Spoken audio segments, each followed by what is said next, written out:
Got to go live now to Tel Aviv. The Israel Defence spokesperson, Lieutenant Colonel Jonathan Conricus, joins me. Thank you for joining us. A big day in the context of this conflict. Does it amount to a ceasefire? Good morning. Thank you for having me. Well, what will eventually, hopefully happen will be a pause in operations in order to honor the terms of the agreement and facilitate the safe repatriation of Israeli hostages after 47 days in Hamas captivity that started on the 7th of October. Some Israeli hostages will be let home. And of course, once that agreement is completed and ended, we will return to what we've been doing since October the 7th, dismantling Hamas and making sure that they will never again exist, nor have the ability to conduct the attacks that they did on October the 7th. So 53 hostages in the first group. Is there potential for that to increase, though? Reports out of Israel suggested that there would be a further pause if more hostages were to be released. Is that accurate? That is the statement given by the Prime Minister that for 10 hostages released, there will be an option of an additional day of temporary pause of operations. That is my understanding, yes. What's the intelligence that you have as to how many hostages remain? We know that there were more than 200 taken. Do you have a sense as to how many remain in captivity? 236 is the updated number that we have. Women, children, toddlers, elderly people, men that were taken on October the 7th. Some of them alive, some of them dead. And I won't go into the details. Israelis, dual nationals, and foreigners. When you say some of them dead, have they been killed in recent actions? The terrorist group Hamas have made claims about the Israeli strikes. Is there any truth to those claims, which I think quite rightly you point out need to be taken with a great deal of caution, the claims from that terror organisation? Yeah, no, I was referring to soldiers or bodies of soldiers that we know were taken when they were no longer alive. And of course, Hamas has been playing this, conducting psychological warfare with families of the hostages all along, releasing all kinds of lies and misinformation, which is to be expected from a terrorist organization. But I was referring to the fact that we know that some of the Israelis that were taken when they were no longer alive.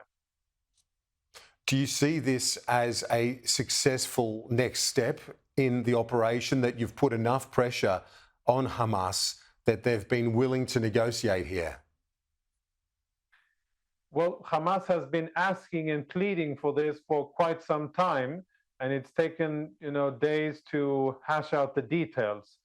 I think it is very important, we in the IDF think that it is very important to remain on the ground and continue to apply pressure on Hamas, tactical pressure, relentless pressure on their commanders and their facilities and their personnel. And that pressure, of course, is vital for us to be able to get our people home. It also generates additional intelligence so that we can get a better situational awareness. And as I said before, once the pause is over, it will be return to fighting, and the order of the day will be to continue to dismantle Hamas. Lieutenant Colonel, while it is unequivocally good news that 30 children among this group of 53 will be returned home, is there a risk here that Hamas will regroup to some extent during the 4-day pause? Well, I think it's more than a risk. I think that is the working assumption, that Hamas will definitely aspire to do so. And we, of course, have to be vigilant on the ground, mindful of the fact that the last time that Israel had an internationally brokered ceasefire with Hamas was in 2014. That ceasefire was violated by Hamas when they struck an Israeli force in southern Rafah, in southern Gaza, and took the body of an Israeli officer, Lieutenant Hadar Goldin. and he has been held in Hamas possession ever since. So there's a very relevant precedent here, and we have to be mindful of that. And our troops on the ground will be vigilant. We will honor our word and our commitment, and let's hope that the enemy does the same.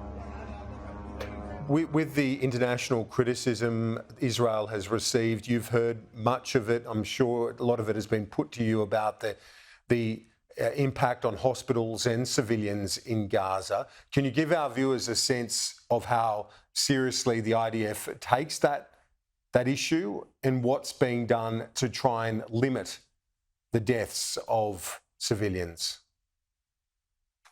Yeah, of course, we are aware of the attention that this war against Hamas is generating.